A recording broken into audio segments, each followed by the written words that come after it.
गुरवः प्रणामः, दण्डवत् प्रणामः। प्रणामः गुरव प्रणामः। आगतः वा गुरव?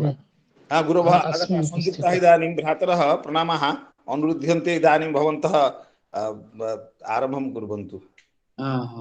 अद्य केषां भविष्यति व्याख्यानं? गुरुचरणानां। आगतः वा? तत्र नास्ति। सन्ति। जयकान्त गुरुशर्माणः सन्ति इदानीम्। अद्य जयकान्त गुरुशर्माणां भविष्यति वा व्याख्यानं? अद्य एतेषामेव पूज्यानां गुरुचरणानाम् एव भविष्यति। अस्तु अस्तु अस्तु। सर्वेभ्यः नमांसि। ॐ सच्चिदानन्दरूपाय विश्वोत्पत्त्यादिहेतवे तापत्रय विनाशाय श्रीकृष्णाय वयं नमः। श्रीकृष्णाय वयं नमः। श्रीकृष्णाय वयं नमः। भागवत मकरंद मिलितानंद की इस भागवत सुधा भागीरथी प्रवाह के अंतर्गत आज के इस सायंकालीन सत्र के प्रारंभ में सर्वप्रथम आचार्यों को प्रणाम करते हुए पुनः भागवत रस पिपासु भक्त वृंदों को मेरा नमन प्रणाम। बहु पुण्य का परिणाम यह है कि हम सभी को ऐसे साक्षात जैसे कि भगवान श्री कृष्ण के मुखारविंद से अमृत वाणी का व्याख्यान इन आचार्यों के मुख कमल से हमें प्राप्त हो रहा है।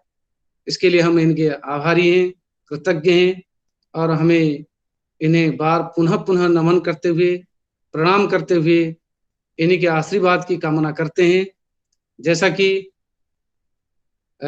अभी गत सत्र में कल आचार्य हरे कृष्ण प्रभु जी ने श्रीमद् भागवत महापुराण के 10वें स्कंद के अंतर्गत 9वें अध्याय में जो अंतिम पर्याय में 20वें पद्य से 23वें पद्य तक जो भगवान श्री कृष्ण की जो लीलाओं का श्रवण किया, तो उस सभी से उस लीला से आप परिचित हैं, उस कथा रस को पान किया। वस्तुतः अत्यंत भव्य कथा का कार्यक्रम चल रहा है, जिसमें कि भगवान श्री कृष्ण जिनका की कृपा प्रसाद अच्छे अच्छे सज्जनों को, बुद्धिमानों को, ज्ञानियों को जो कि प्राप्त नहीं होता है, विशेष रूप से ब्रह्मा के मानस पुत्रों को, शंकर भगवान को, तो साक्षात माँ लक्ष्मी को भी जिनका कृपा प्रसाद प्राप्त नहीं हुआ है, वो कृपा प्रसाद माँ यशोदा को प्राप्त हुआ है। उसका कारण यही है कि भक्तों के प्रेम से बंधे जाते भगवान, और वही उन्होंने दिखाया। और साथ ही जो मातृशक्ति है, माँ है, सबसे महीयसी है, इस बात का प्रामाण्य इसकी शिक्षा हमें इसमें प्राप्त हो रही है। और साथ ही भगवान श्री कृष्ण को जब उन्होंने उखल में बांध करके जो गृह कार्य में माँ यशोदा व्याप्त थी, और भगवान का जो मूल उद्देश्य है, जैसा कि भगवान श्री कृष्ण ने स्वयं ही श्रीमद् भगवद गीता में कहा है कि यदा यदा हि धर्मस्य ग्लानिर्भवति भारत अभ्युत्थानम धर्मस्य तदात्मानं सृजाम्यहम् परित्राणाय साधूनां विनाशाय च दुष्कृतां धर्म संस्थापनार्थाय संभवामि युगे युगे। और वही बात है कि वो कुबेर के जो दोनों सुपुत्र है, जो कि नारद जी के अभिशाप से अभिशप्त होकर जो तो अर्जुन वृक्ष बन गए थे, उनकी मुक्ति के लिए, मुक्ति ही उनकी मुख्य काम्य है, मुख्य लक्ष्य है। उन लक्ष्यों में से अन्यतम लक्ष्य है भगवान श्री कृष्ण का। और उन्होंने तुरंत जाकर और अर्जुन वृक्ष को कैसे उन्होंने उखाड़ दिया और उनको मुक्ति प्रदान करी। इस लीला की शुरुआत यहीं से शुरू हुई, और जाकर के अग्रिम अध्याय जो 10वें अध्याय में पुनः ये कार्यक्रम आगे बढ़ेगा। और इसके लिए मैं पुनः पुनः आमंत्रित करता हूँ, पुनः पुनः निवेदन करता हूँ, आज की जो आचार्य हमारे बीच व्याख्यान देने के लिए हमें उनके मुखारविंद से श्रवण करने के लिए हमें आज उपस्थित हुए जयकांत सिंह शर्मा प्रभु जी, मैं निवेदन करता हूँ पुनः आगे के श्रवण कराकर हमें इस प्रकार जैसे कि उनको मुक्ति प्रदान करी, हम भक्तजनों को भी उसी प्रकार मुक्ति के रास्ते पर आगे बढ़ाने का हमें वो आशीर्वाद प्रदान करे। इसी निवेदन के साथ मैं मेरी वाणी को विराम देता हूँ। पुनः निवेदन करता हूँ जयकांत शर्मा जी प्रभु प्रभु जी से, और हरे कृष्ण कृष्ण कृष्ण हरे हरे, हरे राम राम राम हरे हरे। जय।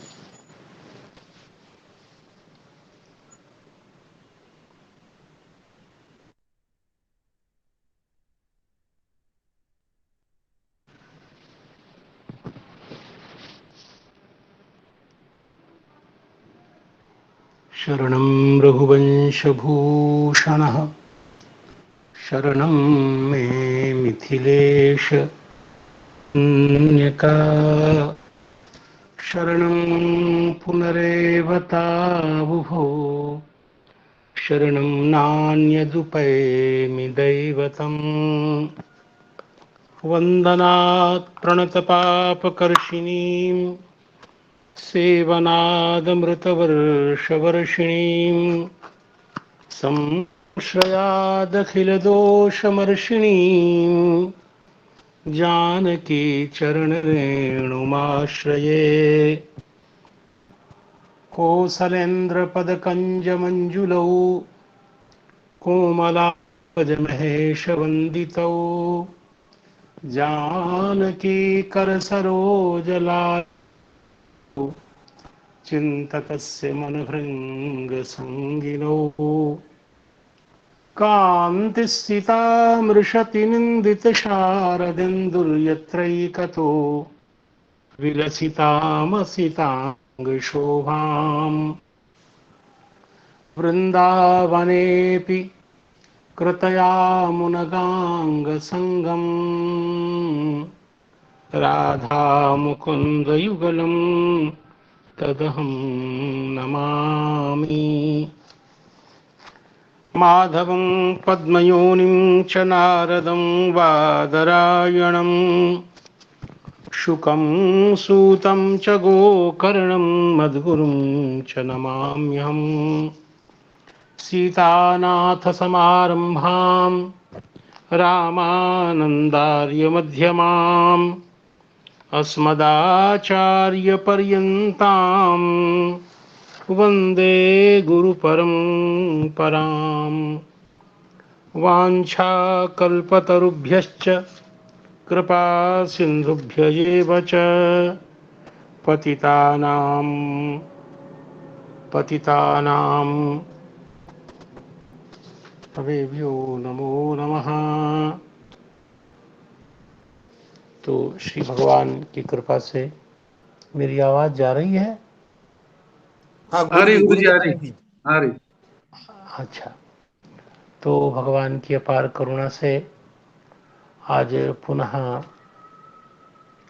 हमारे शुभ चिंतक महापुरुषों के द्वारा यह सेवा मिली है और मैं परम धन्यता का अनुभव करते हुए इस सेवा के लिए प्रस्तुत हूँ। श्री भगवान वेदव्यास जी महाराज नवम अध्याय में जिस सिद्धांत को उपस्थापित कर रहे हैं कि श्री भगवान जब भी मिलते हैं तो भक्तों को ही मिलते हैं, अर्थात वैष्णवाचार्यों ने ये कहा कि जहाँ भी ज्ञान से भगवान की प्राप्ति की बात बताई गई वह ज्ञान शब्दात्मक ज्ञान नहीं है, उपासनात्मक ज्ञान ही है। उपासनात्मक ज्ञान से भगवान की प्राप्ति, इसलिए भक्ति मताम यह सुखापो भगवान, भगवान भक्तों को ही मिलते हैं। ज्ञानियों को भगवान मिलते हैं ये बात समझ में बहुत कम आती है। उनको क्या मिलना है, वो तो स्वयं अपने आप को ब्रह्म मानते हैं, तो उनको तो क्या मिलना है क्या नहीं मिलना है सब बराबर है। भक्तों को चूंकि भक्त जीवात्मा परमात्मा में सिद्ध भेद मानते हैं, इसलिए प्राप्ति तो उन्हीं की होगी ना जो भेद बुद्धि पुरस्सर उपासना करेंगे। तो इसलिए सुखेन आप्य भगवान भक्ति मताम, भक्तों को ही होता है। इसके बाद श्री भगवान जब श्री यशोदा मैया अन्य कामों में जब व्यस्त हो गई हैं, व्यग्र हो गई हैं गृह कृत्यों में, माता को देखा, तब श्री परमात्मा भगवान नंदनंदन की दृष्टि पड़ गई। अद्राक्षित अर्जुनो, युगल यमल अर्जुन वृक्ष पर भगवान की दृष्टि गई। दृष्टि जाने का मतलब करुणा दृष्टि गई, कृपा दृष्टि गई है भगवान की। और भगवान जब कृपा पूर्वक किसी को देखते हैं, करुणा दृष्टि से अवलोकन करते हैं, इसका मतलब उद्धार करेंगे। परिचय भी करा दिया, आखिर ये भगवान की कृपा दृष्टि के विषय बने वो कौन है, तो कहा ये पूर्व जन्म के गुह्यक हैं, यक्ष हैं। थोड़ा और परिचय कराया कि ये धनद के आत्मज हैं, कुबेर के पुत्र हैं। आखिर इतने बड़े व्यक्ति के पुत्र होने के बाद आखिर ये स्थावर भाव को क्यों प्राप्त हो गए? तो फिर श्री भगवान शुकाचार्य ने परीक्षित जी को पुरा नारद शापे ने वृक्षताम प्रापितो मदात कह के वृक्ष भाव की प्राप्ति में मद को कारण बताया। मद के कारण ये श्री नारद जी के शाप के विषय बने और वृक्षताम प्रापितो, वृक्ष भाव को प्राप्त हुए, ये बात बता दी गई है। और श्री के कारण श्री से अन्वित थे, मदोद्धत थे, और यही श्राप के का कारण बना। इनका उस में नाम है मणिकुबर और नलकुबर और मणिग्रीव। तो इतनी चर्चा करके श्री भगवान शुकाचार्य ने अध्याय का उपसंहार किया और अभिनव अध्याय में, दशम अध्याय में श्री परीक्षित जी महाराज ने सबसे पहले प्रश्न ही किया। कहा भगवान एक बात हमें जाननी है। राजा उवाच कथ्यताम भगवन नेतत्, हे भगवान मुझे ये बताइए तयोः शापस्य कारणम, आखिर ये नलकुबर और मणिग्रीव के शाप का क्या कारण था? यत्तत् विगर्हितम कर्म येन वा देवर्षे तमः, यत्तत् विगर्हितम कर्म अर्थात उन दोनों का कर्म क्या था जिसके कारण, जिस कर्म के कारण श्री नारद जी महाराज को भी क्रोध प्रकट हो गया। नारद जी महाराज निरंतर भगवान की उपासना करने वाले भक्तों में से और भगवदंश भी हैं, 24 अवतार में नारद जी अन्यतम हैं। तो ऐसी स्थिति में श्री नारद जी महाराज को ये क्रोध कैसे प्रकट हो गया? ऐसे भागवतोत्तम जो श्री नारद जी हैं उनको क्रोध तो प्रकट सहसा होता नहीं। आखिर निश्चित ही उसका कोई न कोई गर्हित कर्म होगा जिसके कारण श्री भगवान नारद जी महाराज को भी तमः आविष्ट हो गया। आप इस वृत्त को हमें सुनाइए, बताइए कारण क्या था।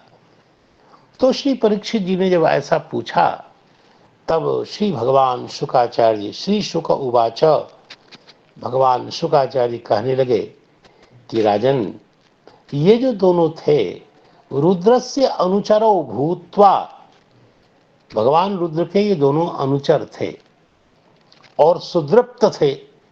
सुदृप्त कहने का तात्पर्य है कि बड़े बड़े अभिमानी थे, दुर्धर्ष अभिमानी थे। ये धनदात्मजो, ये धनद के पुत्र कुबेर के जो दोनों पुत्र थे बड़े सुदृप्त थे। और कैलाशोपवने रम्ये मंदाकिन्याम मदोत्कटो, अर्थात मद के कारण उत्कट अत्यंत ही क्षीव और मतवाले ये दोनों श्री कैलाश पर्वत के रम्य उपवन में, कैलाश के उपवन में, अति पास के वन में जो अत्यंत ही रमणीक वन है, उस वन में श्री मंदाकिनी में, श्री मंदाकिनी का तात्पर्य श्री आचार्यों ने कहा मंदाकिनी गंगा जी है, गंगायाम ये तात्पर्य है मंदाकिनी जी का। तो मंदाकिन्याम का श्री गंगा में वारुणी मदिराम पीत्वा, ये मूल अपराध का स्वरूप बता रहे हैं कि पहले तो वारुणी मदिरा का पान करके मद के कारण आघूर्णित हो रहा है लोचन जिनका, ऐसे दोनों हो गए थे। और स्त्री जनैः अनुगायत भी, पीछे पीछे स्त्री जन जो गान कर रहे हैं उनके साथ चेरतु पुष्पिते वने, पुष्पित वन में ये दोनों विहार कर रहे थे।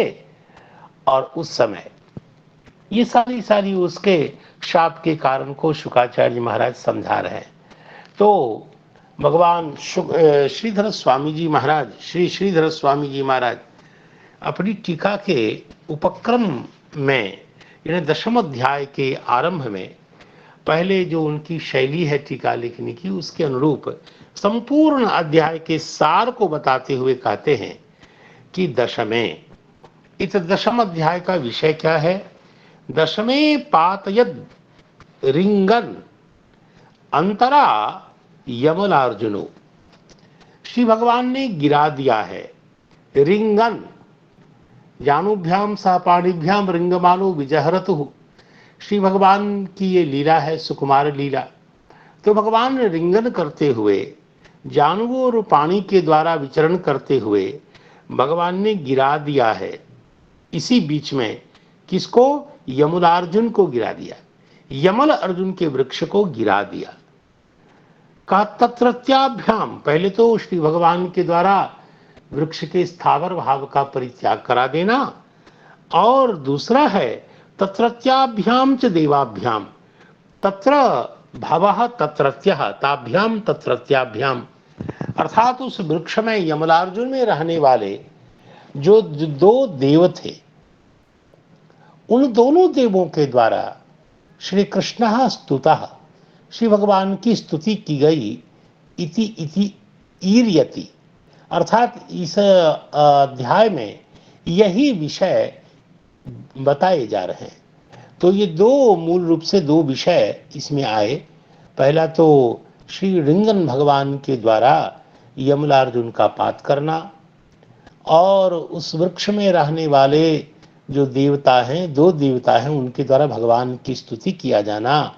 ये दो ही अर्थ इस अध्याय के प्रधान विषय के रूप में निरूपित है।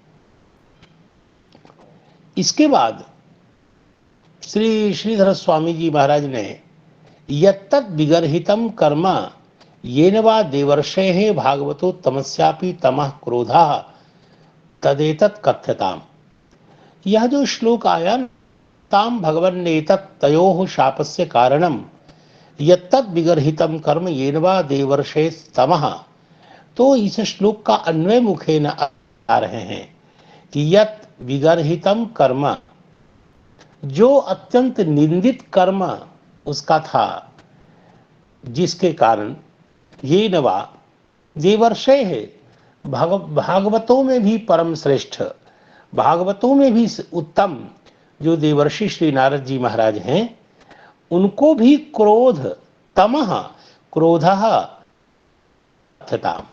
तो आप हमें ये बताइए कि आखिर वो कर्म क्या था जिसके कारण श्री देवर्षि जी को इस प्रकार क्रोध प्रकाश करना पड़ा और उसको उस अभिशप्त निगृहित करना पड़ा। ये बात बता दी गई श्रीधर स्वामी जी के द्वारा।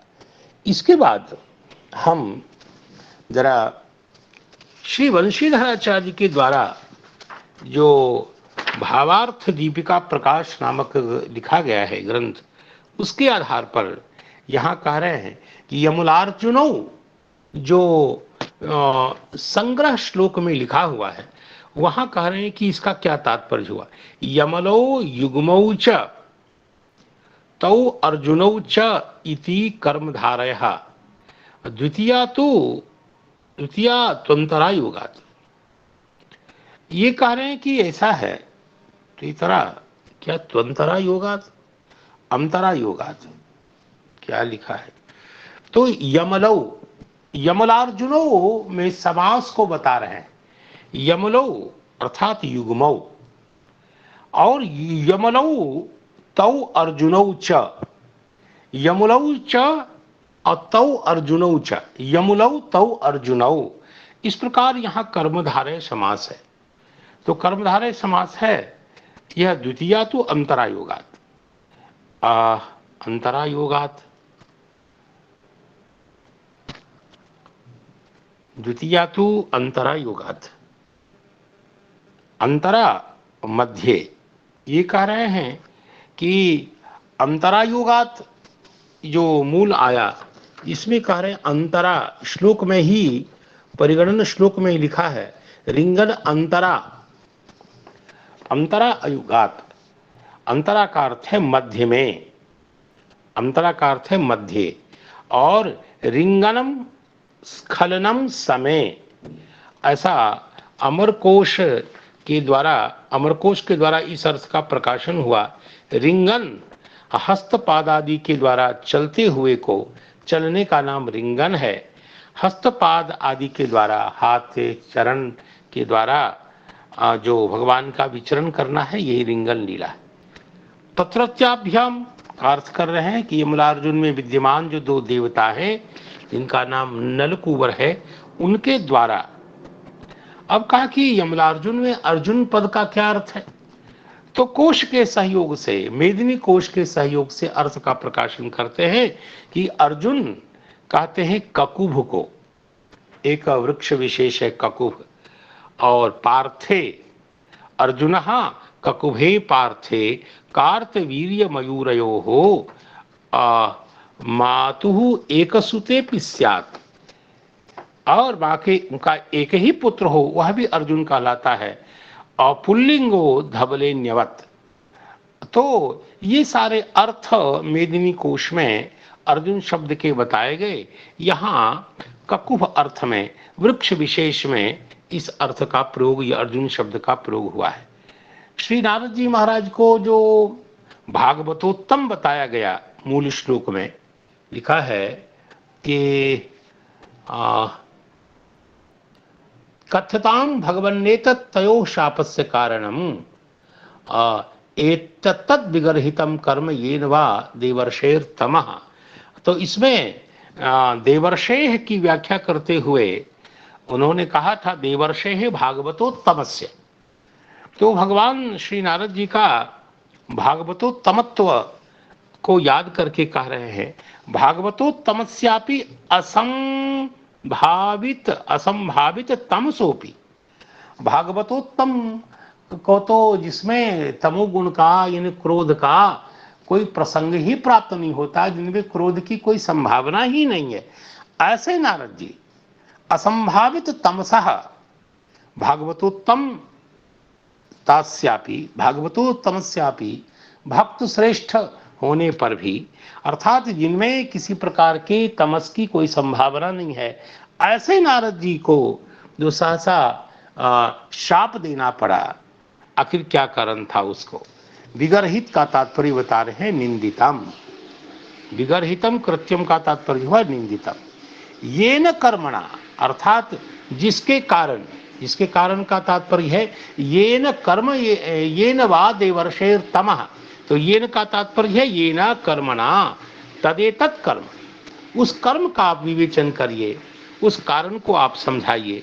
यह श्री वंशीधराचार्य ने श्रीधर स्वामी जी के इस व्याख्या के आधार पर व्याख्यागत पदों का विवेचन किया। आगे श्री वैष्णव तोषणीकार इस पर जो कहते हैं, मैं वो फिर बता देता हूं। अथ तस्य बद्धस्य मातृकोपात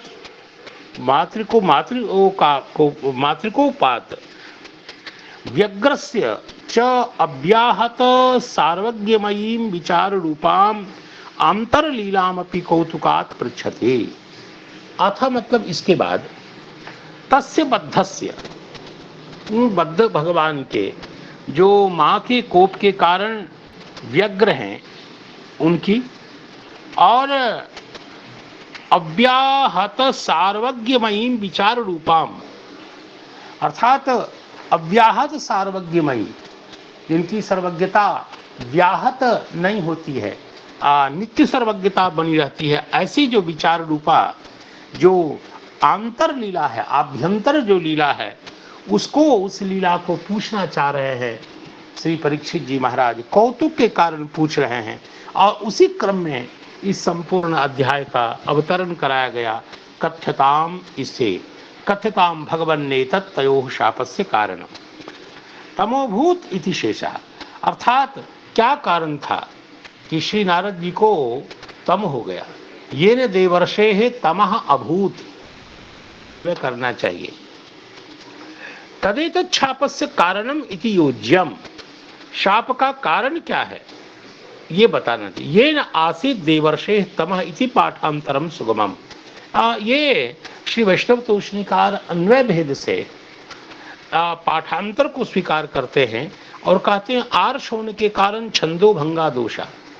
यहाँ देखिए कहाँ छंदो भंग हो रहा है, कर्म देवर्षेर तमः, यहाँ छंदो भंग दिख रहा है। जो अनुष्टुप छंद की मर्यादा है उस तो दिख रहा है। ये नवा देवर्षे स्तमः, ये वा देवर्षे स्तमः, देवर्षे स्तमः, यहाँ जो इसको देवर्षे स्तमः ये नवा, तो इस अर्थ में यहाँ जो छंदोभंग दिख रहा है तो आखिर ये कैसे हुआ। देवर्षे में श्लोके षष्ठम गुरुज्ञेयम 1 2 3 4 5, तो इसको जो लघु होना चाहिए वो गुरु है। तो इस प्रकार कहा ऐसा कैसे हुआ, कहा आर्ष होने के कारण छंद भंग में कोई दोष नहीं है।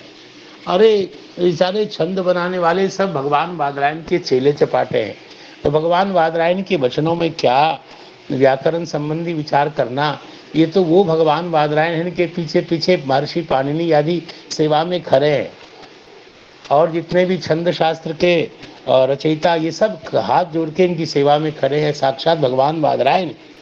तो इनके पद्य में छंद संबंधी ज्यादा विचार क्या करना, ये ऋषि हैं, इनके सारे प्रयोगों को आर्ष मानते हुए प्रणाम करना चाहिए, ज्यादा बुद्धि का प्रयोग न करें। इसलिए ठीक कारण आर्षत्वात् छंदो भंगः अदोषः, छंदो भंग का कोई दोष नहीं है, ऋषि है। अर्थात जो भी व्यवस्था है वो सब इनके अनुरूप चलने वाली व्यवस्था है, इनके आधार पर ये मानक है। सारे लक्षण इनके प्रयोगों को देख देख करके बनाए जाते हैं, इसलिए इनमें कहीं से कोई दोष नहीं है। रवि पावक सुर सर की नाई। श्री सुखदेव भगवान कहते हैं श्री सुखदेवश्च तादृश तद विचारम अनुसृत्य वक्तुम आरब्धवान, और भगवान सुखदेव जी ने भी उस प्रकार के उनके विचार का अनुसरण करते हुए अब भगवान शुकाचार्य कहने के लिए आरब्ध हुए तत्र रुद्रस्य, और भगवान शुकाचार्य उस आख्यान को सुनाने के लिए उद्यत हुए कि रुद्र के 2 अनुचर हैं। रुद्रस्यानुचरो भूत्वा सुदृप्तो धनदात्मजो, तो शुकाचार्य ऐसे कहते हैं इन 2 श्लोकों के द्वारा, ये युग्मक है, 2 श्लोक एकान्वयी है, 2 श्लोकों का तात्पर्य एक वाक्य में करके अर्थ करना चाहिए। वारुणीम क्षीरोद मंथनात् जाताम किंवा वरुण निर्मिताम इति महामादकत्वम उक्तम ताम पीत्वा कैलाशोपवन मध्ये या मंदाकिनी तस्याम तत्समीपे पुष्पिते बने प्रथमम चेरतुः। अब वो जो 2 रुद्र के अनुचर हैं उनकी स्थिति का वर्णन कर रहे हैं। आखिर नारद जी के निग्रह के विषय वो क्यों बने। इसमें कहते हैं कि यद्यपि ये वारुणी मदिरा का पान कर रहे थे और पी करके कैलाश के उपवन के मध्य में जो श्री मंदाकिनी जी की धारा है वहाँ उसके ठीक पास में जो पुष्पित वन है उसमें ये दोनों विहार कर रहे थे। कहा ठीक है, वारुणी मदिराम का तात्पर्य क्या हुआ। तो श्री वैष्णव तोषणीकार आचार्य चरण कह रहे हैं कि आपने देखा कि 14 रत्न जब प्रकट हुए समुद्र मंथन से, वहाँ वारुणी देवी भी प्रकट हुई। यहाँ वारुणी शब्द का अर्थ कर रहे हैं कि क्षीरोद मथनात् जाताम, समुद्र के मंथन से जो वारुणी देवी प्रकट हुई, बस ऐसा लगता है उसी वारुणी देवी को पान करके, अथवा वरुण के द्वारा निर्मित को भी वारुणी कहते हैं। तो ऐसे ही वारुणी को मदिराम पीत्वा, तो मदिराम ये विशेषण इसलिए दिया गया ताकि उसकी मादकता स्पष्ट हो जाए। इसका मतलब वो महामादक मदिरा थी जिसको पी करके कैलाश के उपवन के मध्य में जो श्री मंदाकिनी की धारा है उस मंदाकिनी में और ठीक उसके पास में जो पुष्पित वन था उसमें यह पहले पहले विहार कर रहे थे, घूम रहे थे। ये श्लोक का तात्पर्य इन्होंने प्रकाशित किया। आगे कह रहे कि देखिए, श्री भगवान दामोदर, अभी ठाकुर जी का जो मंगलमय नाम है श्री दामोदर है, और परम मनोहर लीला के श्रवण से चित्त में आरूढ़ जो उनका भाव विशेष है, उसके कौतुक से एक क्षण के लिए सबंधन स्थित्यर्थमिव, सबंधनस्य बंधन युक्त जो श्री भगवान हैं उनकी स्थित्यर्थमिव कथांतरम, एक बार स्थिर हो जाए, ऐसे मानो दूसरी कथा का आपातन करते हुए, दूसरी कथा को मध्य में लाते हुए श्री परीक्षित जी महाराज पूछते हैं कथ्यताम। आगे कहते हैं कि वही सारी बातें प्रायः बता दी गई। तदवाच्यमपि महदव अपराध कथने भी दोषाद विशेषतो विगर्हितम यथा मुनि पुत्र शापे गर्हितम मत्कर्म कारणम। ये कह रहे हैं, अथवा ऐसी व्याख्या भी कर सकते हैं आप कि तदवाच्यमपि, उनके द्वारा किया गया जो अपराध है वो वाच्य नहीं है, क्योंकि महापुरुषों के अपराध के कथन में भी दोष होता है, और विशेषतः गर्हित तो निश्चित रूप से, तो जैसे मुनिपुत्र के शाप में गर्हित मतकर्म कारण, अर्थात मुनिपुत्र के शाप में, जैसे श्री परीक्षित जी अपनी बात बता रहे हैं कि मुनि के पुत्र जो श्रृंगी हैं, शमीक ऋषि के पुत्र, और उनके द्वारा जो शाप दिया गया, उस शाप में जो अत्यंत गर्हित मेरा जो कर्म था, अर्थात शमीक जी के कंठ में मृत सर्प को डाल देना, यह कारण था। ततोपि इदम अधिकतरम न्यूनम भवेत, अन्यथा निश्चित रूप से उससे भी कुछ अधिक ही कम होगा, अन्यथा निश्चित रूप से कोई गर्हित कर्म किया होगा इन दोनों रुद्र अनुचरों ने, अन्यथा भागवतोत्तम श्री नारद जी महाराज को क्रोध तो उदित हो ही नहीं सकता है। जब उनको क्रोध उदित हो गया, इसका मतलब कोई बहुत ही अत्यंत गर्हित कृत्य इन दोनों के द्वारा किया गया, ये ज्ञात होता है। हे भगवान, इसलिए हे शुकाचार्य, हे भगवान कहने का तात्पर्य क्या हुआ? कि भगवान का तात्पर्य है कि आप समर्थ हैं, आप सर्वज्ञ हैं। हे सर्वज्ञ, यहां कहते हैं हे कथ्यताम भगवान, तो भगवान संबोधन करने का तात्पर्य है कि आप सब कुछ जानते हैं। हे सर्वज्ञ, यथा मद विगर्हित कर्मणा मुने शापोपि भवत संगमादिना अनुग्रह एवा वृत्तः तथा तयोरपि किमभूत तच्च त्वया ज्ञायत एवा। सर्वज्ञता को ही प्रकाशित करते हैं। भगवत पद से बोधित जो सर्वज्ञता है, भगवत पद के द्वारा बोधित जो निर्देश सूचित जो सर्वज्ञता है, उसी को प्रकाशित करते हैं कि जैसे मेरे द्वारा गर्हित कर्म किए जाने के बाद, करने के कारण मुनि का श्राप जो प्राप्त हुआ, वह आपके संगम आदि के कारण वह शाप भी अनुग्रह रूप फलित हुआ। अर्थात मुनि ने तो श्राप दिया, लेकिन आपके संगम से, आपके साथ पदार्पण हो जाने से, आप के उपलब्ध हो जाने से, आपकी सन्निधि के लाभ के कारण वह मुनि का श्राप भी अनुग्रह रूप ही संवृत्त हो गया। भगवान तथा तयोरपि किमभूत, क्या वैसे ही श्री नारद जी का श्राप और उन दोनों के लिए अनुग्रह रूप हुआ क्या?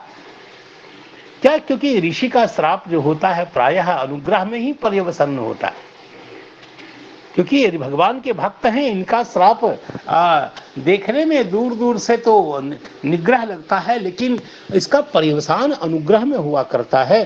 तो क्या इन दोनों का भी इस रूप में अनुग्रह में पर्यवसन श्राप हुआ क्या?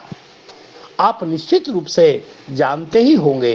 इस अर्थ को प्रकाशित करने के लिए श्री शुकाचार्य भगवान के लिए यहाँ भगवान ऐसा संबोधन किया गया।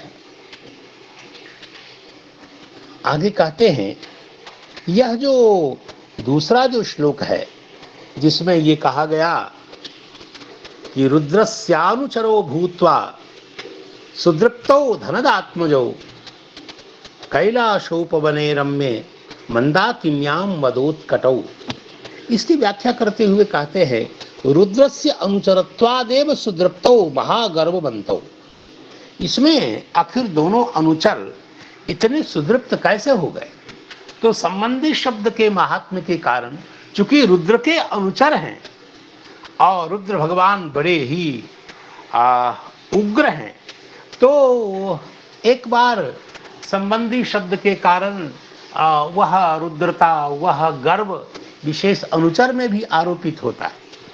इस ढंग से ही कह रहे हैं कि रुद्रस्य अनुचरत्वादेव, रुद्र के अनुचर होने के कारण इनका भी अत्यंत गर्विल होना, अत्यंत अभिमान होना, दृप्त होना, ये तो स्वाभाविक ही है। अथवा यूं कह सकते हैं कि सुदृप्तत्वे हेतु धनदात्मजो, क्योंकि ये धनद के पुत्र हैं और इसके कारण भी ये सुदृप्त हो सकते हैं, अर्थात गर्वित हो सकते हैं, मदान्ध हो सकते हैं, बहुत ही धृष्ट टाइप के हो सकते हैं। तो उसमें क्या कारण क्या है कि ये धनद के आत्मज हैं दोनों। रुद्रस्य अनुचरो भूत्वापि तदधिष्ठित महापुण्य स्थाने तत्र च मंदाकिन्याम मंदाकिनी तटे मदिरापानात् तथा गंगायाम निषिद्धायाः अपि जल क्रीडायाः विधानात्। ये कारण देखिए, भगवान रुद्र के अनुचर होकर के भी रुद्र के द्वारा अधिष्ठित महापुण्य स्थान में, अर्थात प्रायः तीर्थ में, भगवत धाम में, महापुरुषों के निवास स्थान पर इस प्रकार की धृष्टता, इस प्रकार का पाप कृत्य नहीं किया जाना चाहिए। तत् उसमें भी मंदाकिनी में सप्तमी का अर्थ है तट, जैसे गंगायाम घोषा में तो गंगायाम का अर्थ है गंगा तटे, ठीक वैसे ही मंदाकिन्याम का अर्थ है मंदाकिनी तटे। और मदिरा का पान करना, श्री गंगा जी के तट पर मदिरा का पान करना, और तथा गंगायाम निषिद्धाया अपि, गंगा जी में जल क्रीड़ा निषिद्ध है। श्री गंगा जी जल क्रीड़ा करने के लिए नहीं, अत्यंत शिष्टता पूर्वक वंदन करके श्री गंगा जी में जो स्नान करने जाते हैं उनको पता है कि पहले गंगा जी में स्नान करने से पहले घर में स्नान कर लेना चाहिए। ये साधु संत गंगा स्नान करने की प्रक्रिया जानते हैं। ऐसे शौच जाने के बाद सद्या गंगा जी में प्रवेश नहीं करना चाहिए। जो साधु संत हैं वो एक टेक जानते हैं श्री गंगा जी में प्रवेश करने का, स्नान करने का क्या नियम होता है। पहले घर में और जहाँ आपका निवास है वहीं एक बार स्नान कीजिए। और स्नान करने, क्योंकि मलिन शरीर गंगा जी में नहीं डुबाया जाता है। और गंगा स्नान करने के बाद, क्योंकि वैष्णवों के दर्शन के लिए गंगा जी स्वयं उत्कंठित रहती हैं। कई ऐसे संत हुए जिनके दर्शन के लिए श्री गंगा जी बहुत दूर तक उनकी आगवानी करने के लिए बढ़ गई। तो इसलिए गंगा जी परम प्रसन्न होती है भक्तों को देख करके, वैष्णवों को देख करके। इसलिए मलिन शरीर गंगा जी में नहीं डाला जाता है। श्री गंगा जी का मतलब भगवान का जलावतार, भगवान जल रूप होकर के गंगा जी में प्रवाहित हैं। इसलिए ब्रह्मद्रव है श्री गंगा जी, इसलिए सहसा उनमें मलिन शरीर को नहीं डालना चाहिए। और साधु संत महात्मा इस पद्धति को जानते हैं। यहाँ ठीक लिए कह रहे हैं कि गंगा जी में ऐसे नहीं, जल विहार तो बिल्कुल नहीं, गंगा जी विहार करने की चीज नहीं है। अत्यंत ही पहले साष्टांग दंडवत प्रणाम करे गंगा जी को और फिर उनके जल का स्पर्श आचमन करके धीरे धीरे जाए और धीरे से डूब लगावे। शरीर का मार्जन, मलना उलना ये सब निषिद्ध है गंगा जी में। वस्त्र प्रक्षालन आदि बहुत भयानक पाप। शीत सी जाए और वस्त्रादि जो आर्द्र वस्त्र हो उसको किसी पात्र में रख करके घर ले आवे और अपने नलका में जाकर के उसको साफ करे, ये पद्धति है। तो जल विहार तो निषिद्ध है ही। इसलिए कहते हैं यहाँ आचार्य चरण श्री बृहद वैष्णव तोषणीकार कि श्री गंगा जी में जो जल क्रीड़ा आदि निषिद्ध है यद्यपि, और फिर भी वह कर रहा है। गंगायाम निषिद्धायाः अपि जल क्रीडायाः विधानात्। तो यहाँ लिखा है तत्र च विवस्त्रौ इति वक्ष्यमाणात् गंगायाम नग्नत्वात् महापराधाः उक्ताः। और कोई वस्त्र रहित होकर के, नग्न होकर के स्नान करता है तो निश्चित रूप से गंगा में नग्न होकर स्नान करना तो महान अपराध है। ये सारी बातें बताई गई यहाँ। और तो हम जिसके लिए संकल्पित हैं, पहले श्री विश्वनाथ चक्रवर्ती पाद की टीका का अवलोकन करते हैं। और इस अध्याय के आरंभ में उन्होंने सबसे पहले जो संपूर्ण अध्याय का सार, जो प्रायः ऊपरी टीका की शैली के अंतर्गत रखते हैं, उसको उन्होंने कहा है, कुबेरात मजयो शापः कथा पुरुक्ता पुरातनी। पुरातनी का मतलब पूर्व वृत्त, पहले जो हो चुकी है ऐसी कथा का कथन श्री भगवान शुकाचार्य ने किया है। वो शापः क्या है? तो कुबेर के आत्मज दो हैं, उनको जो श्राप मिला नारद जी का वह बताया और प्राक्तन कथा का वर्णन किया। तद मोचयित्वा कृष्णः, और उन दोनों का मोचन किया, शाप मोचन किया। शाप के मोचयिता भगवान कृष्ण हैं। कैसे? श्री नारद जी के द्वारा प्रदत्त शाप का मोचन श्री भगवान नंदनंदन ने किया। ताभ्याम तो दशमे स्तुतः, और उन दोनों के द्वारा श्री भगवान नंदनंदन कृष्णचंद्र की स्तुति की गई। ये वस्तु, ये संक्षिप्त वस्तु का संकेत श्री विश्वनाथ चक्रवर्ती पाद ने किया है। और यहाँ भी वैसा ही कुछ अन्वय किया है। तयोर विगर्हितम यत् कर्म येन वा कर्मणा देवर्षेरपि तमः क्रोधः एतत् तयोः शापस्य कारणम कथ्यताम इत्यन्वयः। वो श्लोक का अन्वय करके बड़ी स्फीतता से समझा रहे हैं। उन दोनों का विगर्हित जो कर्म है, जिस विगर्हित कर्म के कारण देवर्षि श्री नारद जी को भी तमः अर्थात क्रोध हो गया, तो एतत् तयोः शापस्य कारणम, आखिर उन दोनों के शाप का क्या कारण था, आप हमें बताइए। इस प्रकार श्लोक का अन्वय हुआ।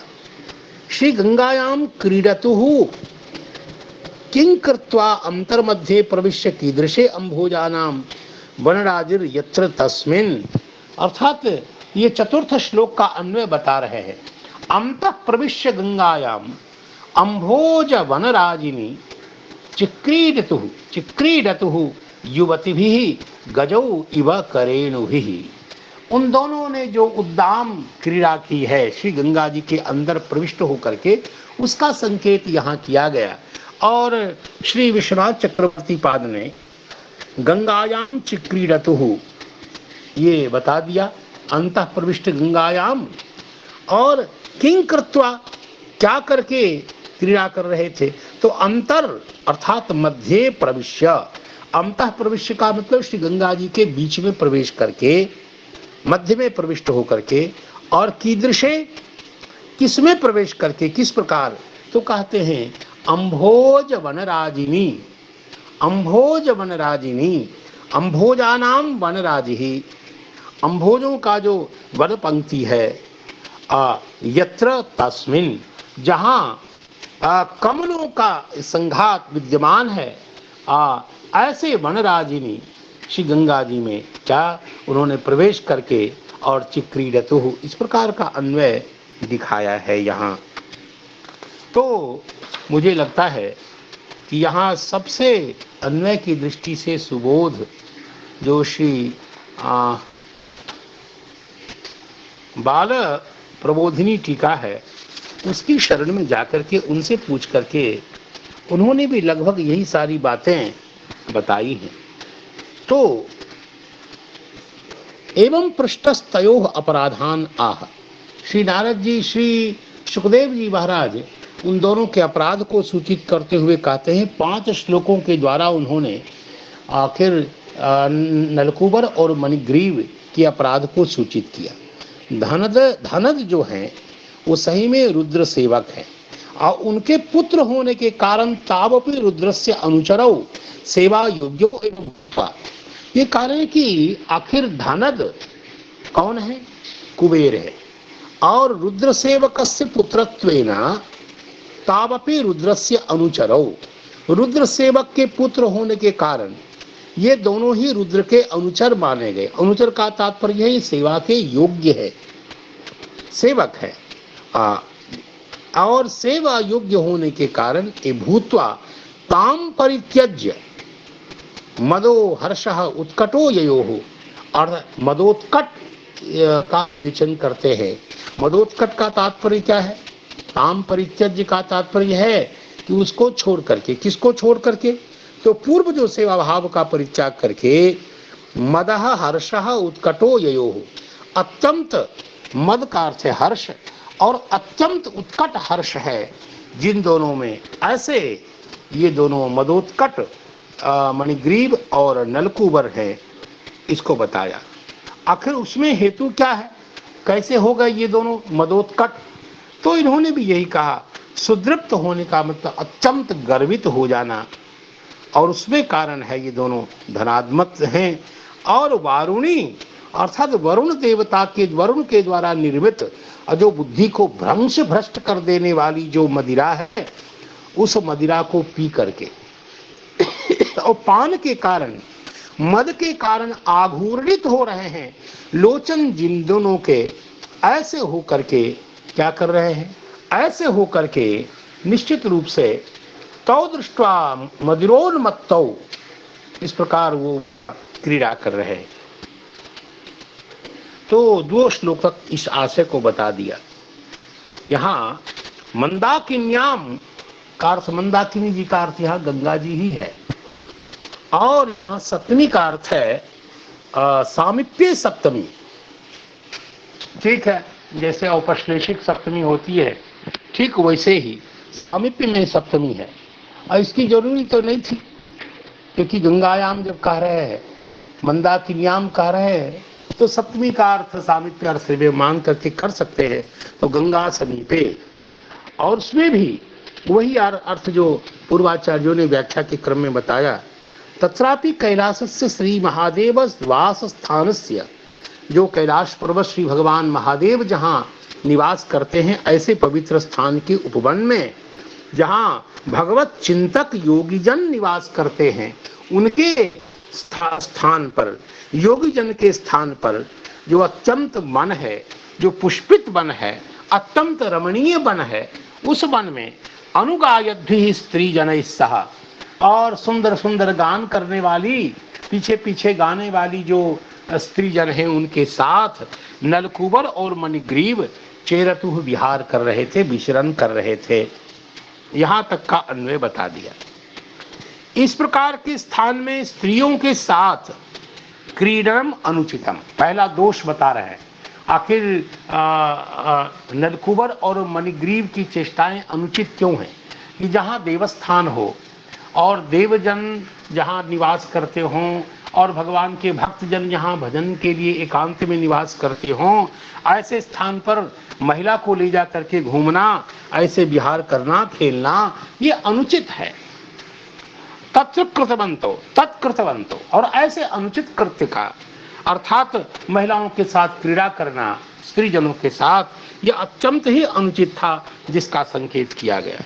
और इदानीं ये शास्त्रों में लिखा है कि श्री गंगा जी जो पुण्य जल है, उनको प्राप्त करके 13 काम नहीं करना चाहिए। श्री गंगा जी को प्राप्त करके 13 कर्म नहीं करना चाहिए।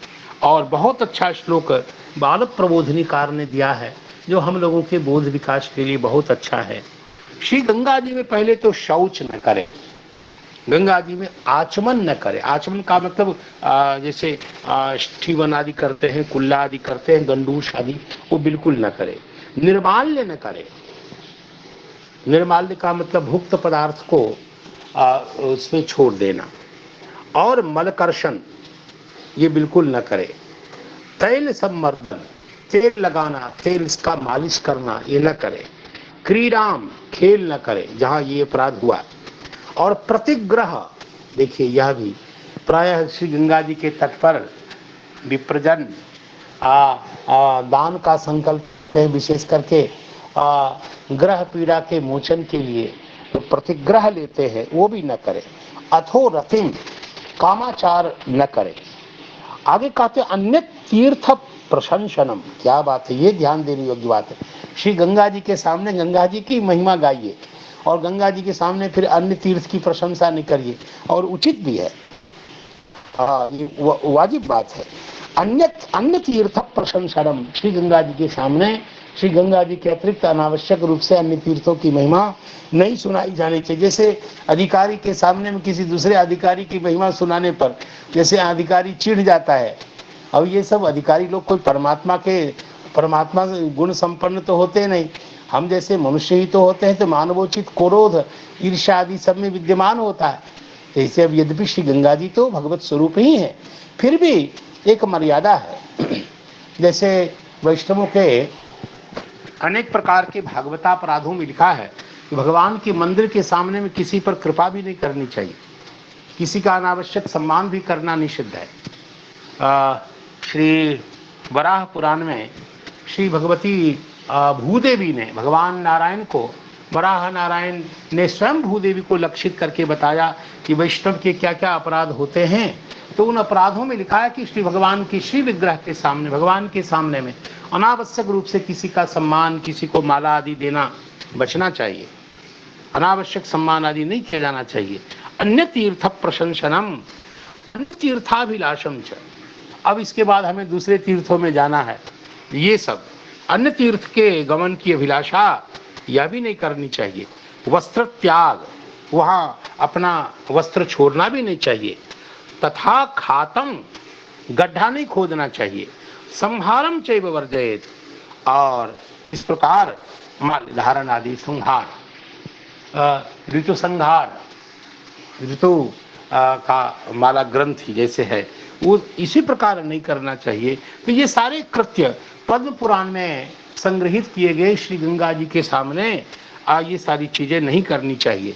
तो गंगायाम तथा क्रीड़ा निषेधात, इन 13 में से श्री गंगा जी में क्रीड़ा के का निषेध किए जाने के कारण तमपि निषेधम, इस प्रकार के निषेध का उल्लंघन उन दोनों ने किया। और इसी निषिद्ध आचरण की ओर संकेत करते हुए श्री शुकाचार्य भगवान कह रहे हैं कि अंतः अर्थात अंतः प्रविष्ट गंगायाम अम्भोजवन राजिनी चिक्रीडतुर युवतिभिर गजाविव करेणुभिः, ऐसा लिखा है।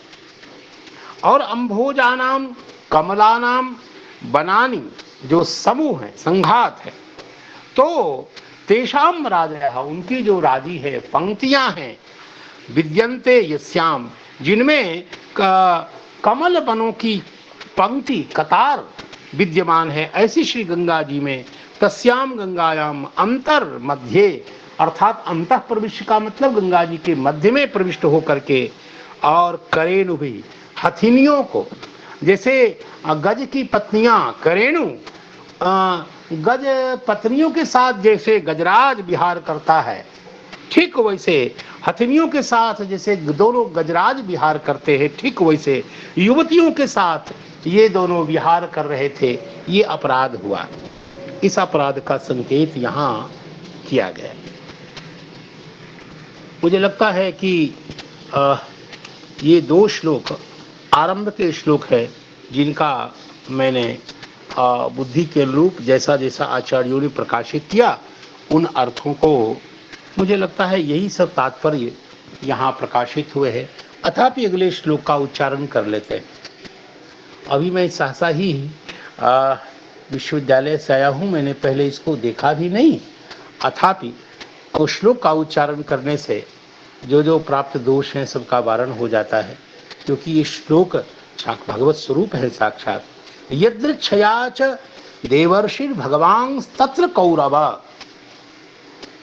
अपश्यन् नारदो देवो शिवानो समबुध्यत। यदृच्छया, अचानक दोनों जब इस प्रकार विहार कर रहे थे तो सहसा गुणाक्षर न्यायेन, अचानक ऐसे घूमते घूमते, यदृच्छया देवर्षि भगवान, भगवान निग्रह अनुग्रह में परम समर्थ श्री नारद जी महाराज जो देवर्षि हैं, हे कौरव, हे कुरुवंश भूषण परीक्षित जी, तत्र अपश्यत, श्री नारद जी महाराज ने वहां क्या देखा देवौ, उन दोनों देवों को देखा। आखिर ये रुद्र के अनुचर हैं और धनद के पुत्र हैं, स्वाभाविक है कि देव हैं। और शिवानव, शिवा कहते हैं मत्त को, जो नशे में धुत तो हो, क्योंकि मदिरा पान कर रखा था इसलिए बुद्धि तो काम नहीं कर रही थी, तो मदोन्मत्त थे। तो शिवानव समबुध्यता, ये श्री नारद जी ने जान लिया कि दोनों मदोद्धत हैं, दोनों ही अत्यंत मत्त है, ऐसा श्री नारद जी ने समबुध्यता जान लिया। तम दृष्ट्वा व्रीडिता देव्यः, उनको देख करके जो स्त्रियां थी वो लज्जित हो गई। तम दृष्ट्वा व्रीडिता देव्यः, देवांगनाएं जो हैं वो देवियां वह लज्जित हो गई हैं, व्रीडित हो गई हैं। विवस्त्राः शाप शंकिताः, जो विवस्त्र स्त्रियां थी, श्री नारद जी कहीं अभिशप्त न कर दे इसलिए शाप के कारण शंकित हो गई। वासांसि परयधुः, उन्होंने वस्त्र को धारण कर लिया। शीघ्रम विवस्त्रौ नैव गुह्यकौ, तो स्त्रियों ने तो वस्त्र धारण कर लिया, लेकिन ये जो दोनों गुह्यक थे, जो यक्ष थे, इन्होंने ये विवस्त्र ही रहे, वस्त्र धारण नहीं किया, तो ये भी अपराध हुआ। श्री नारद जी महाराज आए तो कम से कम मर्यादा का परिपालन करते हुए वस्त्र धारण किया जाना चाहिए, इसका यहाँ संकेत किया। अपश्यत च शिवानो मत्तो समबुध्यत कुतः तम दृष्ट्वा, बता दिया। अब श्री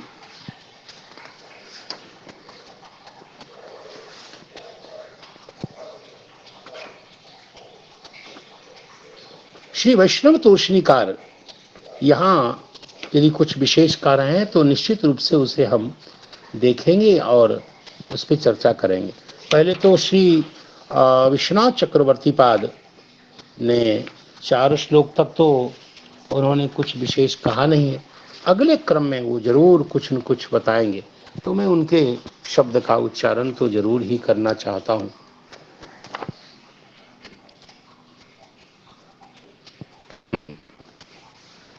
ये कह रहे कि तत्र गंगा तटे क्षिवानो अश्लील भाषिणो वा, क्षिवानो का एक अर्थ इन्होंने किया अश्लील भाषण और कुछ अनाप शनाप जो वक्तव्य नहीं था, ऐसी बातें भी बोल रहे थे, क्योंकि मद से उन्मत्त ही थे, तो उनको क्या है, उनको क्या, तो अश्लील भाषी स्यात् शिवा मदवत्तोत हिंसकः, धरणी कोशकार को सामने रखते हुए श्री भावार्थ दीपिका प्रकाश श्रीवंशी धराचार्य जी कहते हैं कि यह जो शिवा का अर्थ केवल मदमत्त ही नहीं होता, अपितु अश्लील भाषी भी होता है।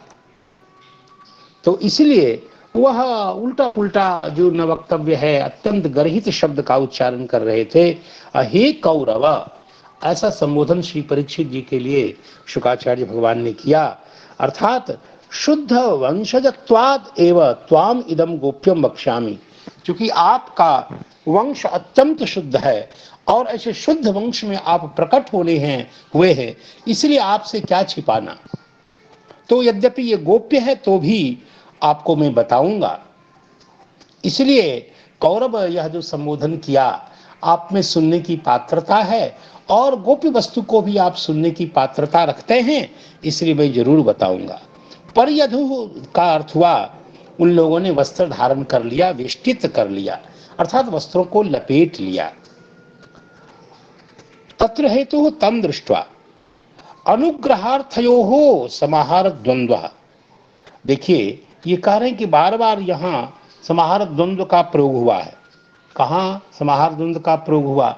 ये कह रहे हैं ये जो पश्यन् नारदो देवो क्षिवानो समबुध्यत तम दृष्ट्वा, अब ये तम दृष्ट्वा में जो तम का प्रयोग हुआ, तो तम में देखिए जब स्त्रीलिंग भी है, पुल्लिंग भी है, और फिर सच सच साच साच साच, बहुत सारी स्त्रियां हैं, बहुत सारे ये हैं। फिर ऐसी स्थिति में तम दृष्ट्वा व्रीडिता देव्या, दर्शन तो सबका हुआ, नारद जी के दर्शन की विषयता सब में है, फिर तम में पुल्लिंग और एक वचन का प्रयोग कैसे हुआ?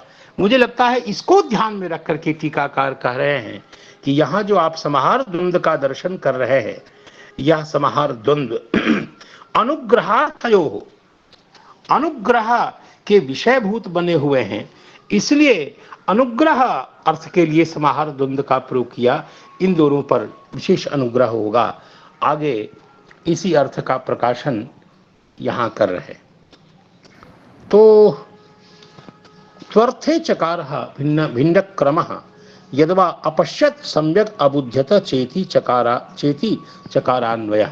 ये कह रहे कि समबुध्यता में अपश्यत तो है ही, यद्वा अपश्यत, श्री नारद जी ने देखा, अपश्यत नारदो देवः शिवानु समबुध्यता का तात्पर्य है कि सम्यक अबुध्यत च, अर्थात यह जो चकार है ये निश्चित रूप से चकार अपने आप से चकारान्वय करना चाहिए। कहाँ है चकारान्वय?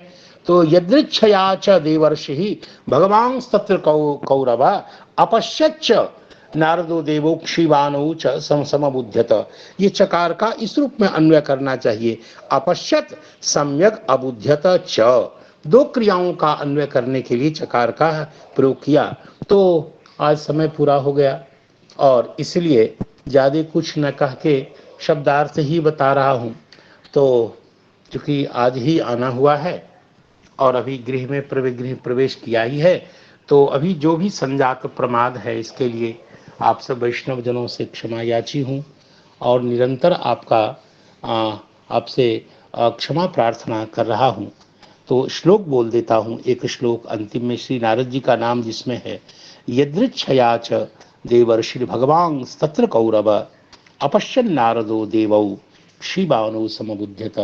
इस श्लोक के उच्चारण के साथ अभी वाणी को विराम करता हूँ और श्री भगवान का नाम लेने से इसकी पूर्ति हो, इसलिए भगवान नाम का उच्चारण हरे कृष्णा कृष्णा कृष्णा हरे हरे, हरे राम राम